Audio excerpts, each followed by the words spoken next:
Eh bien, il est 11 heures. Alors, je vous propose, même 11h01, je vous propose de commencer ce nouveau webinaire. Je vous souhaite à tous la bienvenue. Webinaire qui va parler de comment impliquer les équipes commerciales dans la mise en œuvre de votre démarche RSE. Un webinaire qui vous est proposé par Des Enjeux et des Hommes et Meilleur Demain. Ce webinaire durera 1 heure. Il sera enregistré et vous l'aurez à disposition en replay pour ceux qui ne pourront rester avec nous tout du long et pour toutes les personnes qui aimeraient revoir ce qu'on se dira pendant cette heure. Merci à tous d'être présents. C'est vraiment un plaisir que de vous retrouver. C'est le 3e du genre que j'anime. Et puis, je vous en parlerai. L'équipe des Enjeux des Hommes propose encore 2 autres webinaires cette semaine et qui sait peut-être d'autres dans les semaines à venir. En tout cas, je vous referai le point sur les différents rendez-vous à venir. On restera ensemble pendant 1 heure. L'idée est que je puisse partager avec vous un certain nombre de retours d'expérience et de points clés sur comment mobiliser les équipes commerciales. Et puis, on se gardera un petit quart d'heure pour les échanges de questions-réponses en fin de webinaire. On vous a muté les micros et les vidéos, ça c'est pour gagner en qualité au niveau de la bande passante, mais nous aurons l'occasion évidemment d'échanger pendant ce webinaire, notamment dans la partie conversée, mais je vous en reparlerai au bon moment. Hop. Voilà, donc moi je suis Fanny Picard, je suis consultante et formatrice sur les sujets du développement du développement durable et de la RSE depuis maintenant plus de 12 ans. Et je vais vous raconter un petit peu ce que j'ai pu faire au niveau de la mobilisation et l'accompagnement des équipes. Alors peut-être vous dire juste un petit mot sur nos structures. Les Enjeux des Hommes est un cabinet de conseil en stratégie et accompagnement au changement sur le développement durable et la RSE, avec une raison d'être qui est celle de faciliter évidemment la transition des organisations vers des modèles plus durables en apportant aux femmes et aux hommes les clés pour les inventer à leur écosystème. Ça, c'est ce qu'on essaye de faire depuis un certain nombre d'années. On a accompagné des entreprises de toute taille, petites, grandes, de tout secteur. Évidemment, l'idée quand on accompagne le changement, c'est de mobiliser l'ensemble des équipes. Et les équipes commerciales font partie des équipes clés, on va le voir, souvent sous-estimées. Ce n'est pas forcément les équipes qu'on mobilise en premier et pourtant elles ont un rôle clé dans le succès des démarches en matière de RSE. Alors, comme vous le voyez, on anime aussi beaucoup, on facilite, on construit, c'est vraiment la patte chez Des Enjeux des Hommes Meilleur Demain que je préside, de structures qui travaillent en intelligence ensemble. Vous dire également, hop, voilà, on a travaillé, ça vient juste d'apparaître au milieu de la page, on a accompagné un certain nombre d'acteurs, Annette, Armor, Atos, le Crédit Coopératif, DPD Group, Granini, enfin j'en passe, sur le volet de la mobilisation des équipes commerciales, et j'en ai accompagné un certain nombre, donc ça sera l'occasion de vous faire un retour d'expérience sur les différentes missions que j'ai pu mener, et évidemment, tout ce qu'on va vous dire aujourd'hui, ce retour d'expérience, si vous souhaitez, je ne l'ai pas dit dans d'autres webinaires, mais si vous souhaitez qu'on vous fasse une présentation plutôt en direct, en intra dans votre entreprise, ça peut aussi se faire à distance, hein, profitons du peu de confinement là qui nous reste, pour présenter tout ce que je vais vous raconter, notamment auprès de vos équipes en interne, donc en rendez-vous privé, ça peut être aussi l'occasion de donner envie et de montrer que tout ça, ça fonctionne si toutes les équipes sont mobilisées, notamment les commerciaux. Donc moi, je suis avec mon masque, consultante, je vous l'ai dit. J'ai un parcours assez classique, commercial et marketing. J'ai fait 2 écoles de commerce, une post-bac et puis une en master. Donc, j'ai vraiment approché tout d'abord la technique de vente, le métier qui est celui de commercial, hein, la négociation, la vente, etc., avec différentes expériences professionnelles dans le domaine. Ce qui m'a permis et ce qui me permet aujourd'hui d'appréhender la mobilisation des équipes, notamment commerciales, comme quelque chose de très naturel, puisque je connais leur métier, j'ai pu exercer leur métier, et ça c'est quelque chose de très important, de pouvoir réussir à se mettre à la place des équipes, notamment anticiper les freins qu'elles peuvent rencontrer, les objections qu'elles peuvent avoir en tête, qui les empêchent d'avancer sur le sujet. Ça, je pense que c'est quelque chose de très important, et notamment avec les équipes commerciales, qui sont, je le dis assez souvent, des équipes, en tout cas un métier très challengeant à mobiliser, et en même temps, quand je dis très challengeant, parce qu'avec pas mal d'objections, une population qu'il faut réussir à convaincre. Mais une fois qu'on a réussi à les convaincre, c'est l'occasion merveilleuse, c'est une occasion merveilleuse de pouvoir faire de ces équipes des ambassadeurs et de les mobiliser sur ces sujets. Donc, ce sont des équipes challengeantes, sans vouloir faire trop de caricatures, mais challengeantes et en même temps une population qui est très, très, très contributrice pour les démarches de RSE. Le masque que je me suis créé, la croissance autrement, c'est notamment, je vous le dis là en petit clin d'œil pour commencer le webinaire, c'est une initiative de Massbook que je vous invite à retrouver et donc vous pouvez aussi partager dans vos propres entreprises avec vos équipes. L'occasion est de créer un masque pour dénoncer aussi, partager ce que vous souhaitez pour le monde de demain. Voilà. Alors, je vous propose de répondre à la question de notre webinaire qui est comment impliquer les équipes commerciales, quel levier pour mobiliser ces équipes et vous aider à déployer la démarche RSE en 2 étapes. Une qui consistera à se poser la question de pourquoi finalement les mobiliser, ce qui a un intérêt, et puis comment. Et là, dans le comment, je partagerai avec vous un retour d'expérience sur différentes missions menées. Alors, pourquoi tout d'abord? Eh bien là, je vous ai mis en bas la petite barre Zoom. Vous l'avez un peu partout. Alors, hop. Alors, attendez, je vais me remettre avant. Voilà. Le converser. Alors, je vais vous proposer d'aller dans converser. Ça va être l'occasion d'échanger par chat. Alors, il faut bien, par contre, je vous dis bien, il faut, quand vous envoyez un message, dire à tous les conférenciers et les participants. Si vous choisissez seulement tous les conférenciers, les participants ne verront pas vos réponses. Et je vais vous poser la question de, finalement, pourquoi, si vous êtes là, c'est que vous avez envie de mobiliser vos équipes, vous avez envie de savoir pourquoi, comment surtout les mobiliser, mais pourquoi mobiliser les équipes commerciales, selon vous, pour déployer la démarche RSE? Et bonjour à tous. Oui, il y a des petits bonjours qui arrivent. Alors, je vous écoute. Selon vous, vous êtes une quarantaine de connectés. Visibilité. Merci Nathalie pour cette première réponse. Donc, la visibilité, j'imagine, en externe. Est-ce qu'il y a d'autres propositions? Donc, faites bien, hein, c'est important de dire à tous les conférenciers et les participants pour informer nos clients. Merci Aurore. Pour une cohérence des messages partagés en externe. Anaïs, faites attention, voilà, tous les conférenciers et participants. Meilleur porteur de l'offre auprès des clients. Communication. Car l'RSE est un sujet de discussion entre les commerciaux et leurs clients. On va le voir. Soit il l'est déjà, on est presque un peu en retard, soit il ne l'est pas, et là on peut être en avance. On va revenir là-dessus. Bonjour. Ce sont des talents qui faciliteront la vente. Merci de ce mot, des talents. On va revenir également sur ce point. Soutenir la mission de la société. Évidemment. Parfois, ouais, il faut bien mettre tous les conférenciers et les participants, j'insiste parce que sinon tout le monde ne voit pas. Soutenir la mission de la société. Leur méthode doit être également RSE. Merci. En termes d'éthique. Recueillir des attentes RSE et co-construire. On vous fera je vous ferai un petit récap par mail de toute façon de tous les échanges qui ont été faits ce matin. Recueillir les attentes RSE et co-construire. Car ce sont eux qui peuvent détecter les opportunités commerciales auprès de leurs équipes, leurs clients. La force de vente est le relais des messages. Les commerciaux ont le lien essentiel avec les clients, tout à fait. C'est Nathalie. Nathalie, je veux dire, tous les conférenciers et participants. Merci déjà pour tous ces retours. En fait, vous savez tout, donc on va arrêter ce webinaire tout de suite. Non, on va le continuer.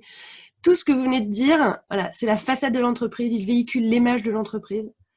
Voilà, tout ce que... Et à nouveau, mettez bien tous les conférenciers et participants, sinon les participants ne voient pas ce que vous racontez. Voilà, donc il y a image interne, image externe, le lien avec les clients, le relais des messages, la façade de l'entreprise. Ils sont en première ligne. C'est un sujet de discussion. Ce sont des talents qui faciliteront la vente de la démarche RSE. Et un dernier que je vais lire, maintenir la cohérence RSE. Vous pouvez continuer évidemment à alimenter le chat avec des idées ou si vous avez des questions, je me ferai le relais d'essayer d'y répondre. Merci pour tous ces retours. Effectivement, tout ce que vous venez de dire est vrai, donc on va le partager un peu ensemble. Je vais vous refaire un peu d'apports complémentaires qui expliquent encore plus pourquoi il faut absolument les mobiliser, et notamment en ce moment. Hop. Alors, si je reviens, j'ai trouvé un petit document assez intéressant qui s'appelle le carnet de route de la RSE, vous pourrez le retrouver sur Internet, qui revient sur la définition finalement de la RSE, de la responsabilité sociétale des entreprises, et notamment la définition qui est donnée par la Commission européenne. Le concept de RSE est l'intégration volontaire par les entreprises de préoccupations sociales et environnementales à leurs activités commerciales et leurs relations avec les parties prenantes. activité commerciale. On revient à la genèse de la RSE, c'est bien intégrer ces préoccupations environnementales, sociales et sociétales, éthiques si on le souhaite, à ces activités commerciales. Donc c'est vraiment comment transformer nos pratiques, notre business, nos offres commerciales pour que ça fonctionne, il faut vraiment que ça soit connecté au business et donc intrinsèquement, ça concerne les équipes commerciales. Elles sont presque impactées en premier lieu. Et encore une fois, quand on accompagne, nous, des entreprises, en tant que consultant, on accompagne les entreprises dans la mobilisation des équipes, c'est pas forcément les commerciaux qui arrivaient, parce que c'est en train de changer, mais qui arrivaient en première ligne comme ceux qu'il faut absolument former. On pensait aux communicants, on pensait à tout collaborateur, aux managers, etc. Mais pas forcément les équipes commerciales en premier chef. Or, à mon sens, elles devraient faire partie des équipes premièrement impactées, sensibilisées, formées, voire même consultées lorsqu'on construit la démarche RSE. Je ne vais pas revenir sur les fondamentaux de la structuration d'une démarche de RSE, mais il y a notamment le fait de réaliser un diagnostic, de se poser la question la matérialité de ces enjeux. Donc là, c'est un peu technique et j'espère que je ne perds pas tout le monde, mais c'est se poser la question de la pertinence des sujets, des enjeux sur lesquels une entreprise doit s'engager. Et quand on réalise des matérialités, c'est le mot un peu barbare qu'on utilise pour parler de ça, donc cette identification des enjeux pertinents, eh bien, à un moment donné, on se pose la question d'aller voir les clients pour leur demander ce qu'ils attendent en matière de responsabilité vis-à-vis de l'entreprise. Et là, les équipes commerciales vont être fortement intéressantes dans cette démarche puisqu'elles vont pouvoir nous permettre d'identifier les clients à aller consulter. C'est aussi l'occasion d'un dialogue nouveau avec des parties prenantes avec qui, en général, on contractualise, on parle délai, on parle prix, mais pas forcément enjeux communs, partenariat, etc., etc. Donc on reviendra dessus. Donc ça me semblait important de revenir finalement à la définition originale de la RSE et de voir à quel point les activités commerciales sont concernées. Par ailleurs, là je vais passer assez vite, il y a 2-3 éléments que j'avais partagés dans d'autres webinars, si vous les avez suivis, mais je les ai évidemment actualisés et nourris pour qu'ils soient en phase avec notre thématique. Mais c'est notamment, et je ne vais pas détailler, mais l'État aujourd'hui, notamment avec la loi qui impose aux entreprises de plus de 500 salariés avec des minimums de chiffre d'affaires qui sont concernés par le reporting extra-financier, et notamment la DPEF, la déclaration de performance extra-financière, qui pousse les entreprises, ou qui d'ailleurs les invite, les sollicite, à communiquer sur ce qu'elles font. Donc, à partir du moment où les entreprises communiquent sur leur démarche RSE, eh bien, elles s'exposent et forcément, ce sont des sujets sur lesquels actionnaires, mais également clients B2B, B2C vont être intéressés de savoir ce que font les entreprises. Donc, c'est vraiment on va dire un propulseur, cette déclaration extra-financière. D'ailleurs, on l'a vu avec la loi NRE, Nouvelle Régulation Économique, de début 2000, qui a poussé les entreprises du CAC 40 à publier leur rapport de RSE. Eh bien, c'est là où la machine s'est mise en place. Quelqu'un qui a levé la main. C'est là où la démarche RSE s'est mise en place dans les entreprises. Elles se sont structurées. Et c'est à cette époque où nous, on a commencé à former les équipes. Quand je dis nous, des enjeux et des âmes, former les équipes, mobiliser les commerciaux. Donc, j'ai animé des formations commerciales il y a déjà 10 ans sur le sujet. Donc, il y a des entreprises qui commençaient déjà à sentir que le sujet était en train d'évoluer. Par ailleurs, les actionnaires, évidemment, s'intéressent aux questions RSE et aux performances globales des entreprises. Donc, ça, c'est un sujet évidemment économique, enfin commercial et économique. Et puis, les clients B2B, B2C qui sont de plus en plus demandeurs d'informations de la part de leurs fournisseurs et qui intègrent dans les appels d'offres des critères RSE. Alors, il y a notamment le Code des marchés publics, côté public de 2005, l'évolution du Code des marchés publics qui a permis cette intégration de critères RSE dans les appels d'offres, avec des pondérations plus ou moins importantes. Mais ça, c'est aussi fait partie de l'engagement des entreprises qui se sont engagées en RSE pour répondre notamment aux appels d'offres. Il y a quelques années de ça, Claire Glass était venue nous voir des enjeux des hommes pour nous dire voilà, il faut que vous nous accompagniez. On a AXA, notre plus gros client, qui nous sollicite pour une évaluation avec Ecovadis, qui est une agence de notation extra-financière. Et Ecovadis va nous noter. Et si on n'atteint pas la note de 7 ou 7,5 sur 10, eh bien, on sera déférencé du pool prioritaire de fournisseurs d'AXA, AXA Assurance. Et donc, on les a accompagnés.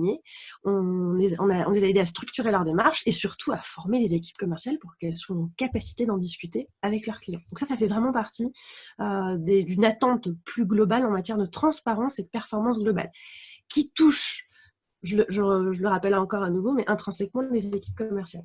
Je vais passer un peu plus vite sur le reste, mais notamment une étude que j'avais déjà partagée de Kantar de mars 2020 sur le fait que, en termes de registre de communication privilégié post-crise, eh bien, on aura l'engagement sociétal, environnemental de l'entreprise.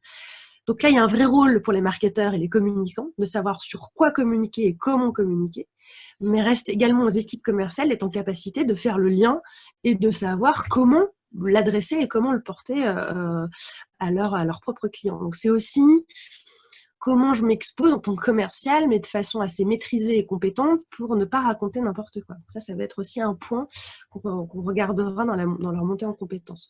Petit point d'ailleurs, il y a une nouvelle étude Kantar, vous pouvez la retrouver, je vous invite vraiment à la regarder puisqu'elle est intéressante en termes d'évolution des comportements et implications pour les marques, mais également ce que les commerciaux et les forces de vente auront à adresser, à valoriser post-crise. Donc c'est intéressant, ça fait le point sur tous les sujets d'attente de la part des consommateurs, les nouveaux sujets d'attente. En fait, il n'y a rien de très nouveau, mais c'est un vrai renforcement de l'attente en matière de transparence et d'engagement des entreprises. Et si vous allez sur les réseaux sociaux, je vous ai même fait une petite synthèse de cette étude.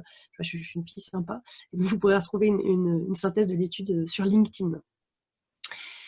Alors, où on peut trouver cette étude? Eh bien, si vous allez sur LinkedIn, vous cherchez mon profil, Fanny Picard, et vous trouverez la synthèse de l'étude, et je vous ai mis également le lien du PDF. Sinon, il faut aller sur le site de Kantar et remplir vos prénoms, vos noms, vos entreprises, et il vous donne accès à l'étude. Voilà. J'essaie de lire en même temps le chat, en même temps que je parle. Alors, une autre attente, j'ai parlé de l'État, des actionnaires, des clients B2B, B2C, mais c'est aussi une attente interne. Donc là, je vais refaire un petit point pour ceux qui ont déjà vu d'autres webinaires que j'ai animés les semaines passées. J'en parlais. Encore une fois, là, je suis allée chercher des informations différentes. Donc, restez connectés au webinaire. Je ne fais pas de redite, mais je me suis basée sur cet observatoire, les salariés de l'entreprise responsable, puisqu'il est très récent, hein, il est de fin 2019 et il a été partagé en 2020. D'ailleurs, si vous ne savez pas quoi faire cet après-midi, il y a un webinaire organisé par l'équipe des enjeux des hommes pour présenter cet observatoire. Il est encore temps de s'inscrire. Il y a Mathilde d'ailleurs qui est connectée au chat et qui est ma collègue. Je remercie Mathilde Champenois qui pourra évidemment prendre vos demandes si vous en avez sur cet observatoire. Et qu'est-ce que nous dit cet observatoire? Eh bien, quand on regarde les raisons de l'engagement des entreprises vues par les salariés, ils disent 1, se mettre en conformité, mais 2, répondre aux attentes de certains clients. C'est vraiment en train de monter le fait de s'engager parce qu'il y a une demande, parce qu'on est regardé, et ces demandes, elles peuvent se faire au travers des appels d'offres, mais pas que, c'est-à-dire aussi en rendez-vous client, également en soutenance. Donc c'est vraiment des sujets sur lesquels les entreprises sont attendues. Et là, clairement, je vais reprendre un commentaire qui a été partagé dans le chat.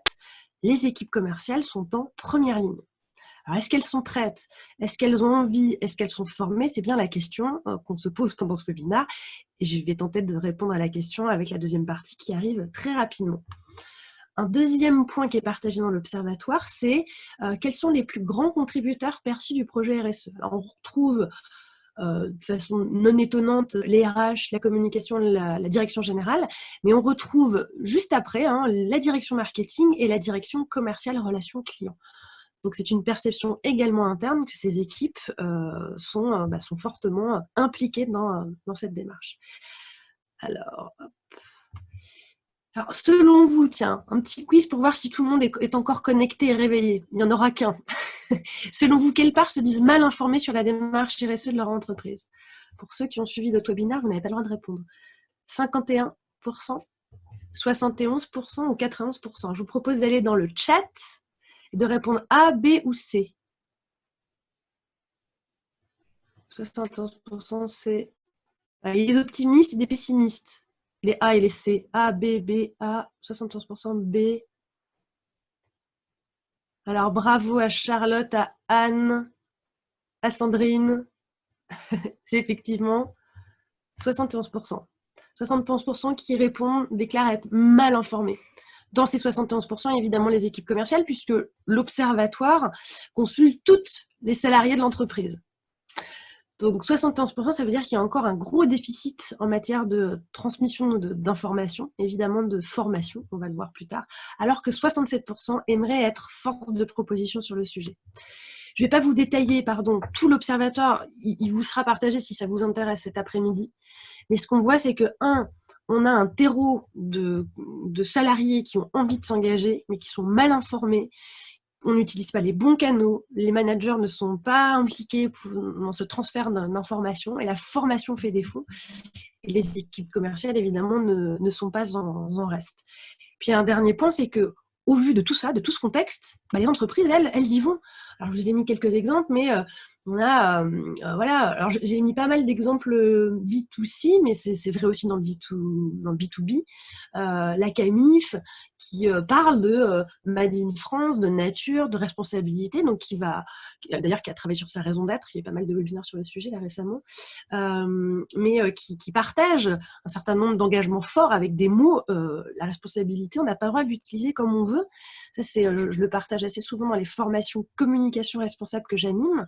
Il y a des normes en France, et notamment l'ARPP, qui est l'autorité de régulation de la publicité en France, qui partage auprès des entreprises l'ensemble des règles en matière de communication responsable. Mais il existe aussi une norme qui s'appelle l'ISO 14021, qui reprend toutes les allégations en matière environnementale et sociale, des petits mots comme naturel, responsable, durable, écologique, économique, etc., etc. Et toutes ces allégations, elles sont encadrées en France. Alors, les entreprises nous demandent de former leurs équipes communication sur ces sujets, mais on oublie parfois que les équipes commerciales, elles aussi, doivent être montées en compétence pour savoir ce qu'elles ont le droit de dire ou pas le droit de dire. Voilà, ça fait partie des sujets, comme les entreprises s'exposent, les équipes commerciales, comment elles gèrent la montée en puissance des raisons d'être, la montée en puissance de la responsabilité sociétale des marques qu'elles incarnent, puisqu'il y a des expressions assez fortes et tranchées en matière notamment de vocabulaire qui sont utilisés. C'est B2P, c'est Ekes Garanini qui s'engage, Danone qui partage un nouveau modèle de marque, ou encore j'ai mis en bas à droite, plus B2B, là Atos, une entreprise que j'ai accompagnée, qui s'est fait évaluer par Ecovalis et qui partage leur niveau c'est assez récent, septembre 2018, leur niveau en matière de notation extra-financière. Comment les commerciaux, au vu de ce que les marketeurs mettent en avant ou ce que la communication institutionnelle met en avant, comment ils s'en sortent au milieu de tout ça? Voilà, c'est la question à laquelle nous allons répondre tout de suite ensemble. Donc, votre challenge à vous, c'est accompagner les commerciaux pour les rendre ambassadeurs de la démarche et des offres, évidemment, RSE de l'entreprise. Alors, je dis offres RSE, ça peut être des offres tout court, c'est pas forcément des offres dédiées. Et moi, ce que j'entends par ambassadeur, c'est vraiment des personnes qui deviennent éclairées, on va voir comment, averties, et également compétentes sur le sujet. Et donc ça va être notre challenge, de les éclairer, de les rendre avertis et de les monter, évidemment, en compétences. Au-delà de ça, on sait bien qu'il y a des contextes qui sont favorables, des contextes qui le sont moins, notamment au niveau économique. Et il peut y avoir aussi des freins ou des objections culturelles liées à l'entreprise sur lesquelles il va falloir évidemment travailler. Alors, comment? Je vous propose maintenant de passer à cette seconde partie de webinaire. Là, on vient de voir le pourquoi les mobiliser, pourquoi les rendre ambassadeurs, et maintenant on va se poser la question du comment. En tout cas, je vais répondre à la question. Alors, selon vous, quelles objections courantes sont exprimées par les équipes commerciales lors de leur mobilisation? Ou plus globalement, est-ce que vous entendez des freins ou des objections quand vous êtes en phase de les mobiliser? Là, vous pouvez aller dans le chat. Hop.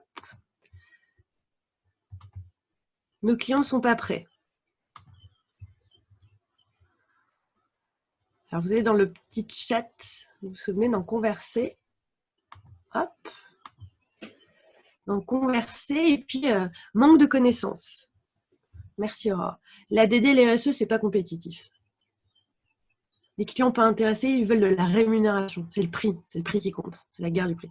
Pas le temps, j'ai des objectifs commerciaux à remplir. Ce ne sont pas des arguments de vente, on n'a pas les bons outils. C'est difficile car le prix gouverne tout. Ouh, ça sent l'expérience, tout ce que je lis. C'est contraignant. On n'est pas assez nombreux en force commerciale sur les petites structures. Ils répondent greenwashing. Tout à fait. Poste de coût. Ma rémunération ne le prend pas en compte. En face, les interlocuteurs ne sont pas des référents RSE. Aspect RSE des offres pas traduits en bénéfice client. Les clients se méfient des RSE.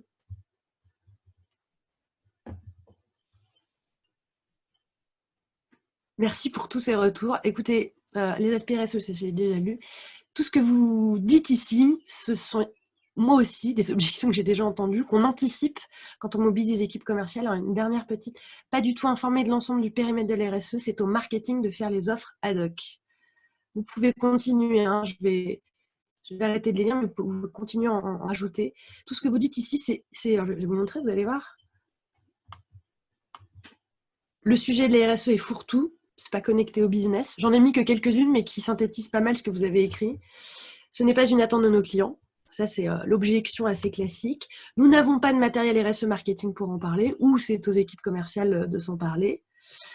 Tout à fait. Je ne me sens pas assez expert pour en parler, ou j'ai pas le bon niveau d'expertise en face de moi. Enfin, tout ce qui va peut être en phase avec le fait de ne pas avoir assez de connaissances ou de ne pas se sentir assez compétent pour en parler, ce n'est pas dans mes objectifs. Je crois que tout ce que vous avez dit a été un peu synthétisé là-dessus. Puis il y a aussi le côté, oui, la RSE, c'est pas compétitif. Donc, tous ces freins, ces objections des équipes commerciales même, hein, avant de réfléchir aux objections que les clients pourraient mettre, ces équipes commerciales ont leurs propres objections et leurs propres freins. Et c'est super important de les entendre, ces objections, puisqu'il va falloir travailler dessus. Nous, la première chose qu'on fait, en tant que consultant, hein, c'est de travailler avec les équipes pour identifier ces freins en amont de toute action de sensibilisation, de formation, de mobilisation, pour se poser la question de la véracité de ces objections. Parfois, ça peut être des objections émises plutôt dans l'ordre, dans le champ du ressenti et non du fait. Ça, c'est toute une partie sur comment traiter les objections, mais est-ce que ces objections sont factuelles ou est-ce qu'elles sont de l'ordre du ressenti ou de l'expérience personnelle qui m'amène à dire que ce n'est pas une attente de mes clients, mais parce qu'en fait, peut-être ne m'ai-je jamais posé la question de si c'était une vraie attente de la part de mes clients. Donc, il peut y avoir dans ces objections du vrai retour d'expérience, du vécu. Il peut y avoir de la peur, de l'inconnu, à pas savoir sur quels œufs marcher et donc je me cache derrière certaines objections. Voilà, donc ça va être intéressant et important en premier lieu de faire un diagnostic pour se poser la question de leurs attentes. Et puis par ailleurs, si on a envie de mobiliser les équipes commerciales, la première chose à faire, c'est co-construire avec eux toute action de mobilisation. Et donc leur poser la question de est-ce que la RSE est un sujet chez vos clients? Est-ce que ça l'est, est-ce que ça l'est pas? Est-ce que vous vous sentez à l'aise pour en parler? Qu'est-ce qu'il vous manque? Est-ce qu'il y a des outils qui vous manquent? Est-ce que vous avez besoin d'être formé? Est-ce que vous avez besoin d'être accompagné? Quid de l'incentive au niveau des objectifs, de vos salaires, etc. etc. Donc ça, c'est la première phase que moi je mène, hein, c'est ce diagnostic.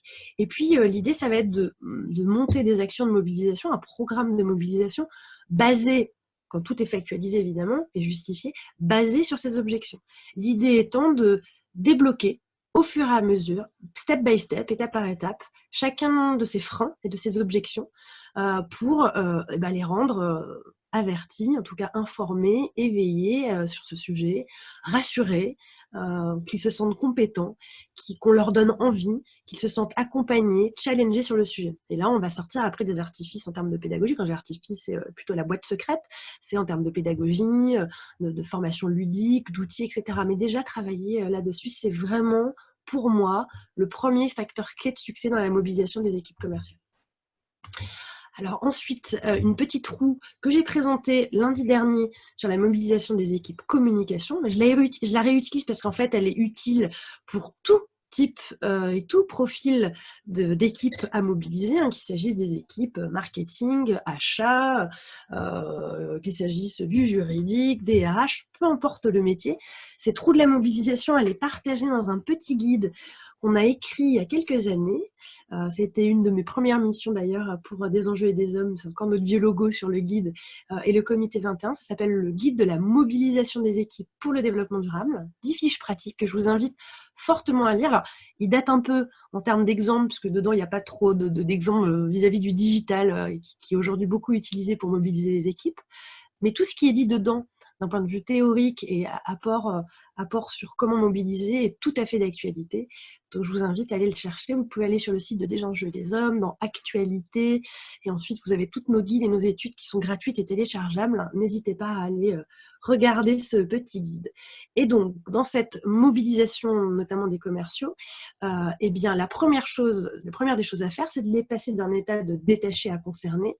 Et pour ça, eh bien, nous allons les sensibiliser. C'est ce qu'on appelle la sensibilisation. Alors, ça passe par la compréhension de ce dont on leur parle, hein, compréhension du développement durable, des enjeux sociétaux liés à leur secteur. Ça, c'est super important de ne pas faire. On a peu de temps en général pour former les équipes, les sensibiliser. Juste après cette slide, je vous ferai du retour d'expérience de quelques cas clients. Et donc, vous verrez que parfois, c'est une demi-journée. Alors, c'est souvent le minimum requis, une demi-journée. En une demi-journée, on ne peut pas leur faire de conférences sur le sujet du développement durable ou de la RSE. Donc, il faut absolument que le propos soit tout de suite connecté au secteur, hein, pour leur parler de sujets qui sont en phase avec leur métier, qu'ils n'aient pas l'impression de perdre leur temps. Et donc, on se connecte au secteur et on se connecte tout de suite au business. Donc, quand on parle de développement durable, hop, on montre des bonnes pratiques ou des pratiques inspirantes ou pratiques non inspirantes, enfin inspirantes mais pas forcément positives, de retour d'expérience, d'entreprises engagées. Et notamment, on va faire du benchmark. La meilleure façon de lever un des freins qui est souvent dit en premier, qui est celui de « mais mes clients ne sont pas forcément intéressés, c'est pas une attente, c'est pas dans les appels d'offres ». En rendez-vous client, on parle prix, on parle efficacité, on parle etc. Bon, je vous assure qu'on ne parle pas d'enjeux sociétaux. Nos concurrents, ils ne prennent pas forcément la parole, ou quand ils le prennent, c'est greenwashing. Eh bien, une bonne façon de répondre à cette objection de façon factuelle, c'est faire du benchmark. Et j'ai envie de dire, si vous allez aux attentes clients, aux engagements des clients, là vous faites mouche. On a même déjà réalisé pour certains clients des interviews vidéo de clients. Vous scotchez tout le monde dans la salle. C'est-à-dire quand il y a un client, ça peut être un gros client qui prend la parole, ça peut être le directeur de l'entreprise ou le directeur achat, en tout cas l'interlocuteur que les commerciaux ont l'habitude de voir, avec qui ils échangent, qui dit clairement c'est un sujet fondamental que d'avoir des fournisseurs engagés, c'est un critère qui rentrera demain ou prochainement dans la sélection de nos fournisseurs. Voilà, il n'y a plus de débat. C'est pas moi, Fanny Picard, en tant que consultante, ou la direction communication ou RSE de l'entreprise qui le dit, c'est les clients. Et là, on met tout le monde d'accord. Voilà. Ce qui va être aussi intéressant, c'est des commerciaux qui vous disent c'est pas une attente. Eh bien, moi, je leur réponds bonne nouvelle. Ça veut dire que vous allez pouvoir anticiper. Vous n'êtes pas sous des attentes qui sont fortes et qui vous mettent trop la pression. Donc, profitez-en. Profitez-en pour aller en parler avec vos clients, anticiper. Ça veut dire que si l'attente n'est pas là, à vous de la créer ou voire même d'anticiper par rapport à vos concurrents.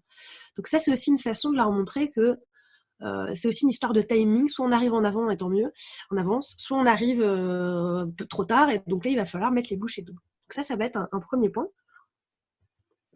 Le deuxième, dans la sensibilisation, c'est aussi qu'ils prennent conscience de toutes les opportunités que cela peut leur créer.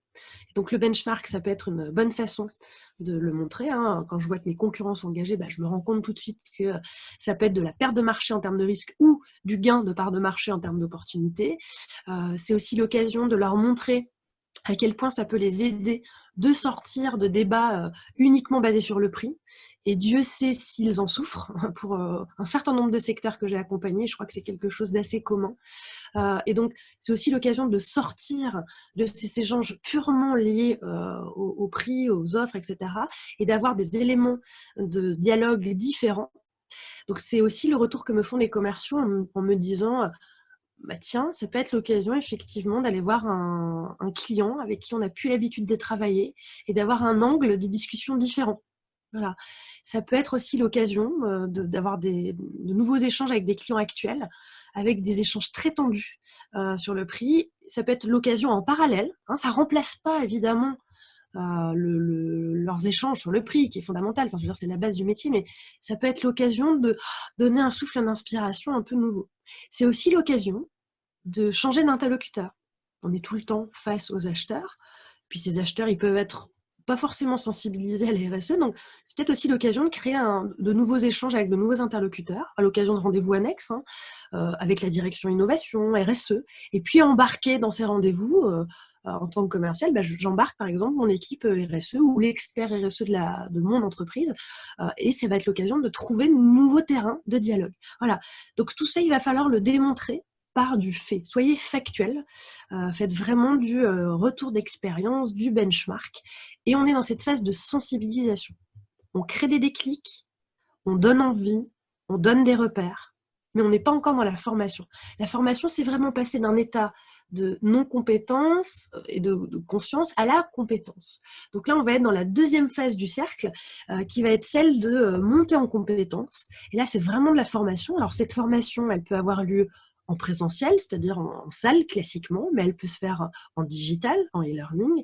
Elle peut se faire à l'occasion d'ateliers, de co-création, de co-construction d'argumentaires commerciaux, par exemple, indexés sur la RSE. Donc, elle peut avoir différentes formes. En tout cas, ce qu'il va falloir retenir, c'est out la formation classique de laisser des commerciaux toute une journée derrière un PowerPoint. Évidemment, ça ne fonctionne pas. Donc, je ne vous donnerai pas toutes mes bottes secrètes d'animation. Je vous en donnerai quelques-unes, vous verrez juste après, mais il va falloir être dans le ludique, dans le jeu, mais pas que, évidemment. Il va falloir avoir un apport d'alternance entre théorie, pratique, expérimentation, retour d'expérience, etc., etc. Et puis surtout, il faut que la formation, elle soit pratico-pratique. Si vous avez des équipes commerciales qui viennent en formation et qui repartent avec des outils, avec la construction d'un argumentaire, des choses factuelles, elles repartiront armées, c'est peut-être pas le mot le plus outillé, peut-être mieux qu'armées, outillées pour derrière délivrer. Mais il faut que ça soit pratico-pratique. Donc savoir identifier les besoins des clients, ça c'est quelque chose sur lequel on les monte en compétence, c'est-à-dire avant mon rendez-vous, qu'est-ce que je peux aller chercher en termes de signaux faibles dans les rapports RSE, sur les sites internet de mes clients, comment je repasse au crible toutes ces informations qui m'étaient déjà à dispo, mais que je ne lisais pas forcément avec cet œil RSE. Donc en fait, on les aide à décrypter les messages, parce que dans la RSE, vous m'accorderez qu'il y a quand même beaucoup de jargon, de vocabulaire, de sémantique. Donc en fait, on les aide aussi à comprendre quand votre client vous parle de matérialité, mais de quoi s'agit-il? Quand il vous parle de dialogue partie prenante, quand il vous parle des ODD, des objectifs de développement durable, etc., etc. Donc, tous ces acronymes, ce jargon un peu spécialisé, on monte les équipes commerciales en compétences pour les comprendre. Voilà, ça, c'est un point important. Créer son argumentaire RSE. L'argumentaire qui serait, vous prenez, tout est expliqué dans le rapport RSE, équipe commerciale, prenez le rapport, tout est expliqué, ça ne fonctionne pas. Ce rapport RSE, il est forcément utile, parfois il devient obligatoire, il est utile pour les actionnaires. Alors, utilisez ce rapport comme une bible pour les équipes commerciales, mais surtout ne vous basez pas sur ce rapport en vous disant tout est dedans.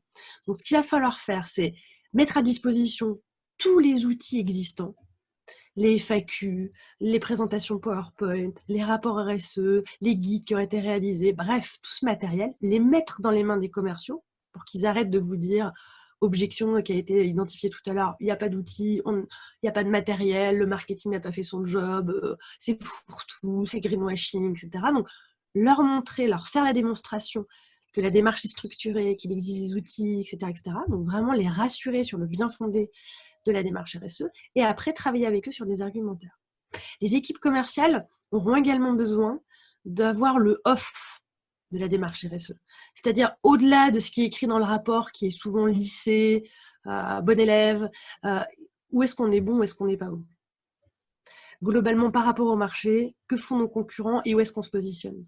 Est-ce qu'on est meilleur qu'eux sur tel sujet? Quand on dit qu'on a X tonnes de carbone économisées sur l'année, d'accord, mais qu'est-ce que ça veut dire sur le reste du marché? Ils font quoi, nos concurrents? Ça résonne comment auprès de nos clients? Donc, ils vont avoir besoin de ce off, de savoir comment se positionner. Ils vont bien comprendre l'intérêt de ne pas exposer partout où vous êtes forcément pas bon, mais ça va être intéressant pour eux d'avoir un discours, si jamais on leur pose la question, d'avoir un discours honnête et transparent en disant c'est un sujet qu'on a identifié, sur lequel on travaille, etc., etc. Donc en fait, il va aussi falloir en faire des alliés. Ça, ce sera peut-être l'occasion d'un autre webinaire qu'on animera sur la stratégie des alliés, mais un allié, c'est quelqu'un qu'on met au courant, qu'on alimente, à qui on apporte de la veille, qu'on met dans les petits papiers qui disent on est bon là, on n'est pas bon là, mais on y travaille, etc. Voilà, il va falloir vraiment en faire vos alliés et pas se dire, on en reparlera, mais que la formation est un temps dédié et qu'après ils se débrouillent. Voilà. Je regarde l'heure 40. Je vais un peu accélérer parce que j'ai encore quelques éléments à partager avec vous avant qu'on passe aux questions-réponses. Et puis s'entraîner au traitement des objections, puisqu'ils en ont, mais leurs clients en ont également. Donc c'est assez intéressant de les former sur le traitement des objections parce qu'on se rend vite compte que parfois on les entraîne à traiter les objections de leurs clients alors même que ce sont des objections qu'ils se posent eux-mêmes. C'est l'occasion de prendre une autre casquette de se mettre à la place de ses clients et puis de travailler à argumenter. Et c'est aussi une conviction de l'intérêt. Donc, c'est vraiment intéressant en termes de psychologie, mais voilà, on les entraîne à traiter les objections qu'ils se posent et donc à trouver aussi des éléments de réponse. Et c'est très intéressant à accompagner. Et puis, je terminerai sur l'ancrage et l'implication.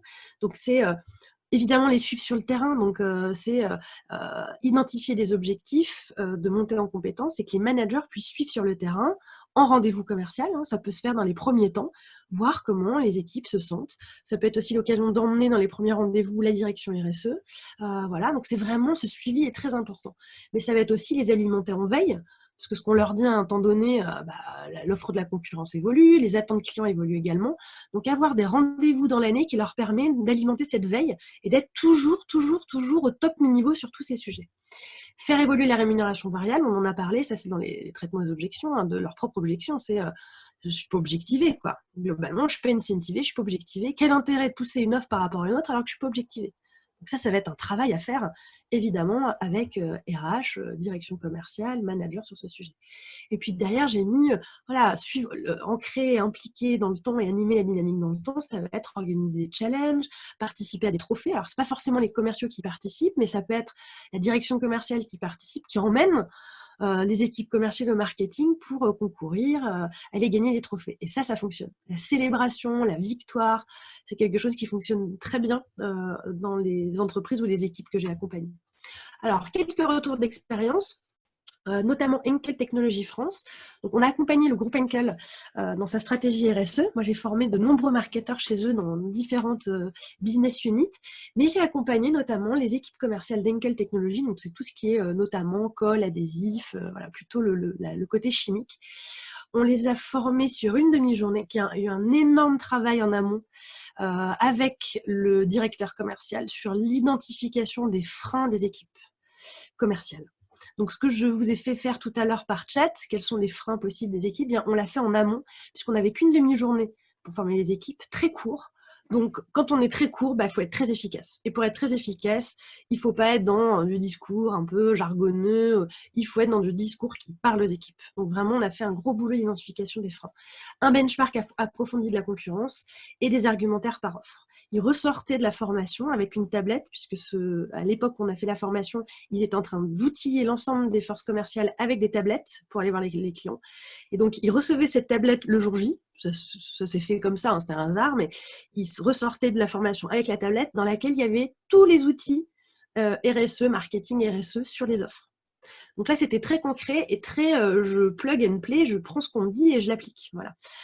Les moins, c'est la durée de la formation. En une demi-journée, on ne peut pas les faire expérimenter. On était sur des gros groupes. Donc, on était davantage sur de la sensibilisation plus que la formation. Donc, il aurait fallu un petit temps supplémentaire si on avait vraiment envie. Mais on peut commencer par la sensibilisation et puis faire de la formation après, quelques mois après, il n'y a aucun souci. Un autre exemple, c'est celui d'Atos. Là, il y a une volonté de sensibiliser les équipes de la même manière, de les former sur une demi-journée, très court.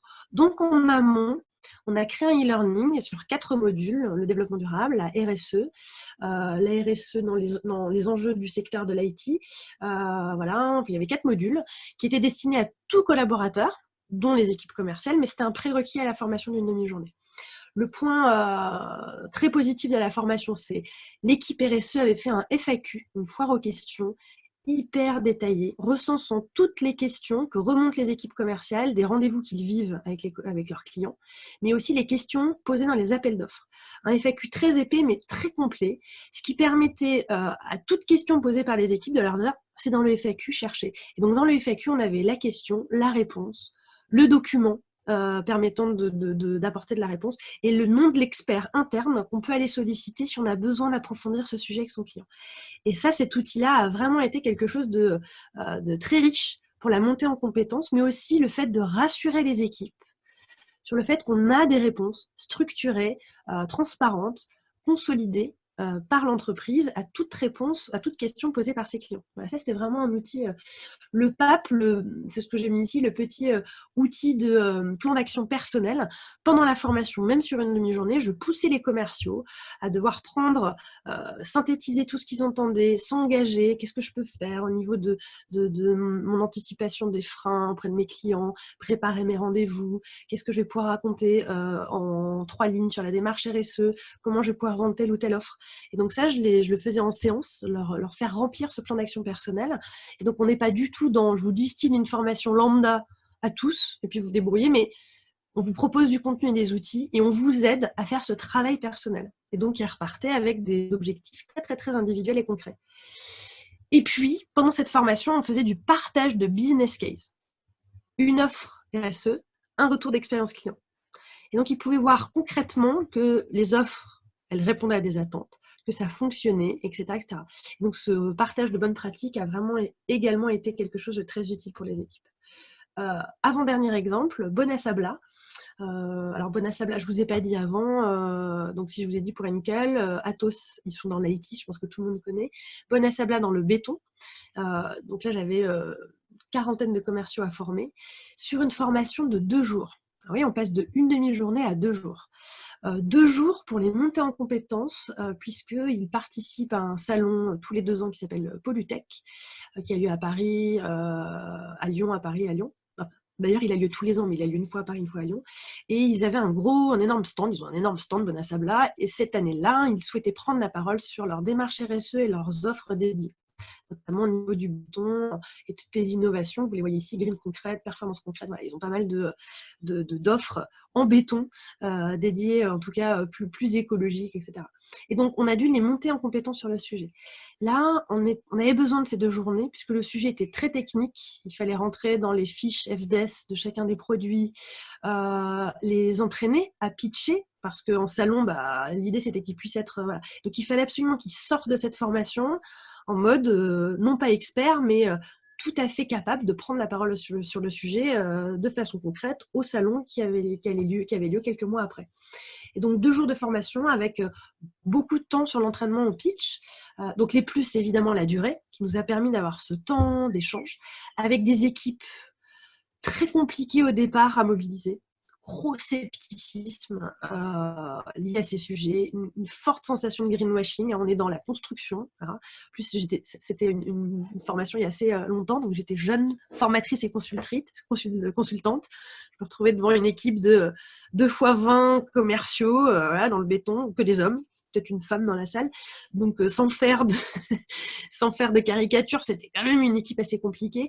Et en fait, par la construction, je vous l'ai dit avant, de préparer les objections, de benchmark, moi, j'ai dû aussi monter en compétence, c'est ce que j'ai mis dans les plus. Je co-animais d'ailleurs avec un autre consultant. Donc, notre co-animation, elle était vraiment riche parce que c'était quelqu'un qui avait travaillé en usine avec des équipes, voilà, terrain. Et donc, on a co-animé. Je pense qu'il y avait aussi la main de fer, le gant de velours, un peu dans la co-animation. Et puis, on est vraiment rentré de façon très technique et dans toutes les offres. On connaissait presque mieux les offres que les équipes commerciales. Et ça nous a permis de les aider à rentrer dans le sujet, à les rassurer. Ça, c'était très important. Voilà. Par contre, les moins, quid post-salon, c'était pas dans notre giron, on n'avait pas à suivre derrière. En tout cas, ça faisait pas partie de notre accompagnement. Mais qu'est-ce qui se passe après le salon, comment ils en parlent à leurs clients, quels objectifs ils atteignent en termes commerciaux. Ça, c'est des sujets qu'on n'a pas forcément traités. Alors, je termine par le dernier slide, parce que je vois qu'il est déjà 11h50 et il nous reste une dizaine de minutes. C'est International Paper. Là, c'est différent. C'était co-créer la démarche commerciale et marketing. International Paper, c'est un papetier international, mais ils ont également une usine en France, à Saya. Ils vendent différentes marques de papier par ce qu'on appelle des merchants, c'est-à-dire qu'ils vendent leur papier par des distributeurs de papier. Et ils ne vendent pas en direct aux clients. Donc, je m'appelle AXA, Carglass, pour ceux que j'ai nommés avant, ou Bonasabla. Je ne vais pas acheter mon papier directement à l'usine, mais je passe par du Lireco, etc., etc. Bureau Vallée. Voilà. Et donc, ils ont un papier qui est... avec des attributs Made in France, FSC, PEFC, etc. Ils voulaient mettre en valeur cette gamme de papier auprès de leurs équipes, auprès de leurs clients, avec un argumentaire dédié sur le sujet. Et donc, je les ai formés à la RSE, aussi à la communication responsable. Et puis, on a travaillé sur différents ateliers avec eux, sur comment parler de tous ces sujets, co-construire l'argumentaire, tester auprès des clients, auprès de clients pilotes, de friendly clients qui nous ont fait un retour éclairé sur voilà, moi je trouve que votre démarche elle est bien, par contre attention à ci, à ça, il nous manque telle info. Donc on a vraiment fait de la co-construction. Ça, c'est les plus. On a fait un gros boulot sur la com responsable. Donc on est sorti du mécanisme simplement de la vente pour aussi se poser la question marketing. Et puis le gros point positif, c'était d'avoir les équipes marketing et commerciales dans la même salle pour co-construire. Et on a vraiment fait ça étape par étape sur une année. Donc il y a eu du suivi, il y a eu voilà, moi j'étais aussi là pour animer la dynamique, les mettre sur les rails, surtout pas faire à leur place, mais les rassurer sur le bien fondé, sur les bonnes orientations, les rassurer sur le volet communication responsable, etc., etc. Les moins, c'est la démarche qui est liée à une seule gamme pour l'instant. Donc en fait, ce qui serait intéressant en termes de construction d'argumentaire, c'est de pouvoir le faire sur différentes gammes. Et puis peut-être un point, on a pensé à mobiliser des équipes commerciales et marketing, mais pas forcément les équipes en usine, alors même qu'ils avaient énormément de matériaux à nous fournir. On est allé faire des visites d'usines. Moi, j'ai mené différents entretiens pour nourrir l'argumentaire. Et on avait des équipes en usine qui ne comprenaient pas la démarche que lançait le marketing à Paris. Paris-Limoges, ça y est, c'est à Limoges. Et donc, à un moment donné, on est allé physiquement rencontrer ces équipes, la direction, etc., pour montrer à quel point ça avait des opportunités pour tout le monde. Voilà. Donc ça, c'est vraiment important de se dire que ces démarches commerciales, marketing, notamment en lien avec les RSE, elles doivent concerner tous les publics et c'est vraiment une mobilisation de l'ensemble des acteurs qui va être importante là-dessus. Alors, un guide utile que nous, on utilise beaucoup, c'est un guide qu'on a écrit avec Kedge, l'école de management à Marseille.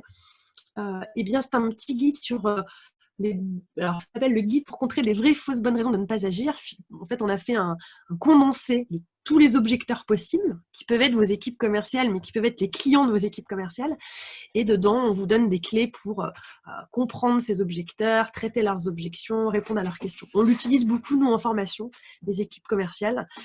Et je vous invite à le découvrir et puis à l'utiliser également. Et il y a Mathilde qui vous met le lien vers ce petit guide. Merci Mathilde. C'est vraiment une petite pépite, vous verrez. Il y a notamment la méthode sur comment traiter les objections sur le sujet. Alors, que retenir de ce webinaire ? Je suis pas mal niveau timing. Bon, on aura peut-être un tout petit peu moins de temps pour les questions-réponses, mais ceux qui ont envie de rester pourront rester. On retient que il faut sensibiliser. Avant de vouloir former, de mettre les gens dans une salle ou de leur demander d'aller en parler, il va falloir préparer le terrain, créer l'envie, faire prendre conscience des opportunités, voire de l'anticipation de futurs besoins. Donc vraiment les mettre en position de... On veut aussi faire de vous des anticipateurs, nos aides, nos alliés. Ça va être important. Former et outiller. Alors, je ne vais pas tout redétailler parce que c'est vraiment une synthèse que vous retrouverez qui vous aidera post-webinaire, mais on en a parlé, c'est former au basique. Comment parler de RSE, qu'est-ce que la RSE, comment parler des offres. Mais j'ai mis ici neurolearning, donc c'est vraiment l'utilisation des sciences neuro et cognitives pour former les équipes. Ne le faites pas de façon classique. Utilisez le jeu. Moi, j'utilise beaucoup en formation des quiz, des mises en situation. On organise des études de cas. On est en train de former les équipes, je ne l'ai pas mis en retour d'expérience parce que c'est en cours, mais on forme les équipes commerciales de SGS, qui est un gros groupe de conseil. On leur fait utiliser des outils en design thinking, notamment des personas, c'est-à-dire qu'on crée des personas de clients avec des typologies de vie, etc. Et on se pose la question de quelles pourraient être leurs attentes, quelles pourraient être leurs objections. Donc en fait, on monte aussi les équipes commerciales à anticiper ces besoins. Voilà. Rassurer sur leur capacité à. Donc ça va être, je pense que c'est un point, une fois que vous les avez rassurés, que vous les avez convaincus de l'intérêt, que vous les avez rassurés en les formant, en leur donnant les bons outils, encore une fois, ce seront de formidables ambassadeurs. Ça, c'est important. Engager des équipes individuellement et collectivement. C'est important de se fixer des caps d'équipe, puis aussi des plans d'action personnels, d'où mon petit plan d'action qu'on peut remplir pendant la formation. Il y a des questions qui arrivent. Combien de temps environ dure la phase de sensibilisation ? Elle est courte, cette phase. Elle peut même avoir lieu pendant la formation, pendant une heure de démarrage sur la formation. Elle peut être pendant la formation. Elle peut être en amont avec une conférence sur le sujet, du e-learning. Mais il il est fort à parier que si vous faites une conférence sur la RSE, vous n'ayez très peu d'équipes commerciales dans la, dans la conférence. Si vous les connectez pas, si vous les mettez pas dans une salle et que vous leur dites maintenant regardez ce que disent vos clients et concurrents, pas sûr qu'ils viennent. Alors, quelqu'un qui dit, dans les exemples donnés, il est question d'entreprises travaillant dans des industries lourdes. Comment les commerciaux peuvent être crédibles lorsqu'ils vendent des offres non tangibles, banque, assurance? Alors, c'est une bonne question. En gros, plus facile pour Danone Total de parler de la RSE qu'AXA ou BNP. Sachez que je suis en train d'accompagner la Banque Postale. J'ai formé tous les commerciaux de la Banque Postale sur ces sujets. Et au contraire, il y a une histoire à raconter de la démarche RSE de la maison. Ils ont des offres, les prêts verts, les green loans, les green bonds, l'ISR, l'investissement socialement responsable, tout ce que fait le groupe La Poste en matière sociétale. Ils ont un terreau énorme sur lesquels ils ne sont pas forcément à l'aise. Donc, les équipes commerciales me disent, parce que je viens de les interviewer avant de faire la formation, ils me disent, voilà, on est au courant, on est averti, évidemment, on en entend parler, on sait que la maison fait beaucoup de choses, la Banque Postale. Maintenant, on n'y va pas parce qu'on ne se sent pas super à l'aise. Donc là, on est en train de monter un gros cursus. Et merci de la question, parce que ça fait du lien avec ce que je voulais vous dire. On va leur faire vivre un MOOC en amont. Donc, les MOOC, c'est des vidéos avec un expert qui prend la parole sur un sujet. Il va y avoir 6-7 vidéos d'expertise. Et à la suite de ces vidéos, on va les former en présentiel pour tout ce que je vous ai dit avant, c'est-à-dire leur mettre à disposition les outils existants, le matériel marketing, qu'ils soient capables de prendre la parole de façon très courte, 2-3 minutes sur la démarche RSE lors d'un rendez-vous, qu'ils sachent vendre évidemment les offres. Donc voilà, peu importe, vraiment peu importe l'activité, l'industrie, le secteur, qu'il soit évidemment, qu'on soit dans le B2B, dans le B2C, qu'on soit dans l'industrie lourde ou du service, même enjeu, même action. Je veux dire, on est vraiment sur des sujets. Après, il va y avoir des niveaux de technicité qui vont être un peu différents et parfois des objectifs aussi différents. Ça peut être, on veut que les équipes soient capables de répondre aux appels d'offres, on veut qu'ils soient capables de prendre la parole lors de salons, ou on veut qu'ils soient capables de vendre aux clients. Voilà. Donc, ça va vraiment aussi dépendre des objectifs fixés par la mobilisation. J'ai aussi envie de dire, au-delà de les rendre capables de prendre la parole sur la RSE, on pourrait imaginer, sur un temps plus long, de les former continuellement à des sujets. Comment, vous parliez tout à l'heure en amont de l'éthique dans les pratiques commerciales. C'est-à-dire, si je commence à être ambassadeur de la démarche RSE de mon entreprise, il faut aussi que dans l'éthique des affaires, comment j'interagis avec mes clients, qu'est-ce que je fais de la concurrence, est-ce que j'accepte des fournisseurs, etc., des cadeaux. Et donc ça, c'est des sujets d'éthique des affaires sur lesquels on accompagne des enjeux des hommes dans les entreprises, sur lesquels les commerciaux sont concernés. Ça peut être l'occasion de formation parallèle ou complémentaire. Sur la com responsable, j'en ai parlé. Qu'est-ce que j'ai le droit de dire, pas le droit de dire, qu'est-ce que je risque, comment en parler, qu'est-ce qu'une bonne communication. Voilà, c'est vraiment des sujets sur lesquels vous allez pouvoir les monter en compétences progressivement. Et enfin, le dernier, piloter, j'en ai parlé, fixer des objectifs, des KPIs. Excusez-moi, c'est pas gagé, c'est pas des AO gagés, mais c'est des AO gagnés. Suivre dans le temps les appels d'offres gagnés, le chiffre d'affaires qui a été créé suite à la mobilisation des équipes sur ce volet. Et puis, c'est aussi impliquer et animer dans le temps, donc ça va être célébrer les offres gagnées, célébrer les trophées qui ont été remportés par l'entreprise, et puis co-créer avec l'ensemble de la chaîne. Vous pouvez commencer par les commerciaux, mais ça va être intéressant après d'élargir, d'avoir des ateliers de travail. On a les commerciaux, les communicants, les marketeurs, l'INO, la R&D, etc., etc. Voilà. Alors avant de passer aux questions-réponses, je voulais juste vous dire que notre sentiment, mon sentiment, moi qui accompagne des équipes commerciales depuis plus de 10 ans maintenant, même plus, sur comment être ambassadeur du sujet, comment parler, comment être compétent, mon sentiment est que le renforcement du rôle, c'est même pas un sentiment d'ailleurs, ça se voit dans toutes les études qui remontent aujourd'hui, puis même les demandes qui me sont adressées de la part d'entreprises, c'est le renforcement du rôle capital des équipes commerciales pour adresser les démarches RSE et les offres dédiées. Aujourd'hui, on leur demande d'être ambassadeurs. Demain, elles vont contribuer à la veille RSE pour les équipes RSE, notamment pour l'entreprise, parce qu'elles sont là, elles sont en veille sur les offres concurrents, elles sont en veille sur ce que font les clients. Des remontées de signaux faibles qu'elles entendent, qu'elles voient, elles vont à un salon, les équipes commerciales vont à un rendez-vous, elles entendent des choses qu'elles peuvent faire remonter évidemment aux équipes RSE. L'anticipation des attentes. Ça, on en a parlé, je ne vais pas revenir, je ne vais pas trop détailler. Les sciences cognitives, c'est aussi être en capacité d'avoir une finesse dans voilà, je ne raconte pas la même chose en fonction des interlocuteurs. Si j'ai un interlocuteur sensible au sujet, très bien. S'il ne l'est pas, etc., comment j'adapte, comment je ressens les choses, comment je suis capable d'identifier les objecteurs, de préparer leurs objections, d'y répondre. Donc ça va être vraiment dans les sciences comportementales et cognitives, on va dire.